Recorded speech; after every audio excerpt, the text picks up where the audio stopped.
আসসালামু আলাইকুম, কেমন আছেন সবাই? চলে আসলাম আপনাদের মাঝে নতুন একটি ব্লগ ভিডিও নিয়ে। আজকে রান্না করব দেশি আলু দিয়ে আপনার লইট্টা শুটকি দিয়ে রান্না করব। তো ভিডিওটি না টেনে অবশ্যই দেখতে থাকুন। আর হ্যাঁ, দয়া করে যদি আমার ইউটিউব চ্যানেলে নতুন হন তাহলে চ্যানেলটি সাবস্ক্রাইব করে রাখবেন, যাতে নিত্য নতুন ভিডিও দেখতে পারেন। আসলে আপনারা সাপোর্ট না করলে আমাকে কে সাপোর্ট করবে বলেন তো? প্রথমে আমি আলুগুলো ধুয়ে নিলাম ভালো করে। এখন আমি শুটকিগুলোকে কুটে নেব। এখন এই আলুগুলোকে আমি সিদ্ধ বসিয়ে দেব। দেখেন আমার ছেলে মেয়েরা এখানে খেলাধুলা করতেছে। এই যে এই টায়ার দিয়ে কিন্তু আমরা অনেক খেলছি ছোটবেলা। আব্বু কি খেলতেছ? ছাকেল খেলো? ছাকেল। এই যে দেখেন কত সুন্দর একটা ফুল ফুটছে। এই ফুলগুলা কিন্তু বেশি দিন থাকে না, একদিন। এই যে আজকে ফুটছে, কালকে এগুলা পচা পড়া যাবে। এই যে নিচে কতগুলো পচা পড়া আছে। ফুলগুলা কিন্তু দেখতে ভালোই লাগে, টকটকে লাল। এই যে একটা পাতিলের মধ্যে এখন আমি আলুগুলা দিয়ে দিচ্ছি। এখন আগুন ধরিয়ে দেব। একটা মজার বিষয় শেয়ার করে, এই যে অনেকগুলো এক্সরে কাগজ দেখতে পাচ্ছেন।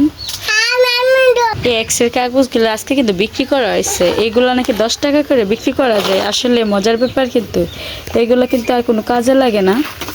একটা পরীক্ষা দিলে পরবর্তীতে এই পরীক্ষার রিপোর্টটা কিন্তু কোনো ডাক্তারই দেখে না। তার জন্য এই রিপোর্টগুলো কিন্তু বেচছে, ভালোই হয়েছে। আমার আপু 50 টাকার বেচছে, আর আমার কাছে আসছিল 3-4 টাকা, কিন্তু আমার ছেলে নষ্ট করে ফেলছে। তার জন্য একটা ছিল, একটাই বিক্রি করে দিচ্ছি। কী করবো এগুলো রেখে? আপনার ভাই আসছিল আর কি, আপনাদের ভাইয়ার। ফাইনালি কিন্তু আমি আগুন ধরিয়ে দিচ্ছি। এখন আলুগুলো সিদ্ধ হবে, একটা ডাক্তার দিয়ে ডেকে দিলেই চলবে। আমি এদিকে আলু সিদ্ধ বসাইছি, আর আমার আপু দেখেন মাছ নিয়ে আসছে। এগুলোকে নাকি এখন কুটে দিতে হবে। তারপর আপু আর আমি মিলে কুটে নিলাম মাছগুলো।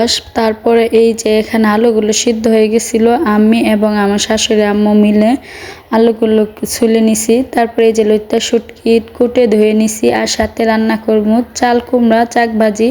অনেকে আবার বলতে পারেন যে চাল কুমড়া বা চাক ভাজি হয় নাকি। চাল কুমড়া মানে অনেকে চাল কুমড়া চেনে, অনেকে আবার কই কুমড়া বলে চেনে। আসলে এই চাল কুমড়া চাক ভাজিটা আমার শ্বশুর আব্বা অনেকটা পছন্দ করে। চাল কুমড়াগুলোকে প্রথমে আমি ভালো করে ভেজে নিছি। এখন সব মশলাপাতি ভুনে নিছি।